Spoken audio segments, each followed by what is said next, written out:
Mother ni Catherine Bernardo, hindi sang-ayon sa present relationship ni Kat.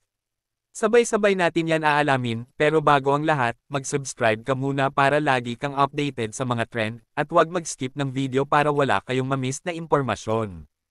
Usap-usapan ngayon ng mga netizens, lalo na ng Katniel fans, kahit hiwalay na in real life si Catherine at Daniel, ay marami pa rin ang gustong mag-update sa mga kanya-kanya nitong buhay, especially pagdating sa mga love life ng mga ito. Ayon kasi sa nag-viral video ng mother ni Kat, parang hindi raw ito nagsasang-ayon sa bago ngayong desisyon sa buhay ni Kat, dahil sabi ng mother ni Kat sa isang interview, masakit din naman daw sa isang ina na, hindi pakinggan o sundin ang payo, pero dahil daw matanda na at nasa tamang edad na, ay wala na rin daw magagawa ito, ang tanging magagawa niya na lang daw ay laging paalalahanan si Kat na, pag-isipan ng 100 beses, bago gumawa ng isang bagay.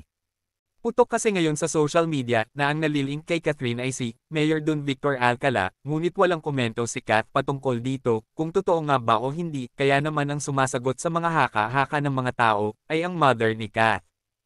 Kaya komento ng isa sa mga netizens, parang hindi daw boto ang mother ni Kat, sa kung sino man ang pinapasok na lalaki ngayon sa buhay ng aktres. Ganun pa man, kung ano ang maging desisyon nila sa buhay, ay kailangan nating irespeto, dahil in reality, hindi na to basta-basta, na parang actingan sa isang pelikula, na kung saan ka papatok sa mga tao, ay yun ang susundin mo, kailangan din natin tanggapin kung ano ang makakapagpasaya sa mga iniidolo natin. Kayo, anong masasabi nyo tungkol dito? Magkomento lamang sa comment section, at huwag kakalimutan na mag-subscribe para lagi kayong updated sa mga trend. Maraming salamat!